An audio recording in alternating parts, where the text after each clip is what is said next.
तर या कबुतरांमुळे नेमकं काय होतं ते आपण ग्राफिक्सच्या माध्यमातून जाणून घेऊया। कबुतरांमुळे श्वसनाचे आजार बळवतात, ॲलर्जी अस्थमा होण्याची शक्यता असते। कबुतरांच्या अंगावर जे पॅरासाइट्स असतात, पिसवा असतात, त्यामुळे हे आजार होण्याची शक्यता असते आणि कबुतरांची विष्ठा तसंच पंखांमुळे आजार पसरतात। तर विष्ठेमध्ये ॲस्परजिलस बुरशी असते।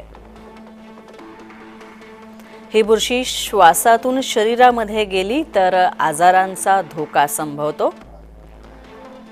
हायपर सेन्सिटिव्ह निमोनिया होण्याची सुद्धा शक्यता असते। तर श्वासनलिकेला सूज येण्याची सुद्धा शक्यता असते। फुफ्फुसांना सूज येण्याची सुद्धा शक्यता असते।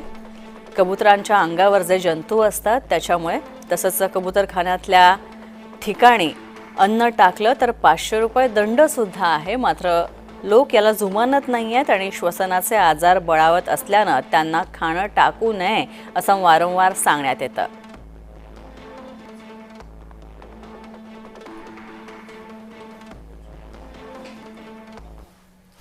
अनेक जैन लोकांना पण हा आजार झालेले आहेत। अनेक जे लोक आहेत की त्यांना फिडिंग करणाऱ्या लोकांना पण आजार झालेले आहे, आम्ही बघितलेत तसे।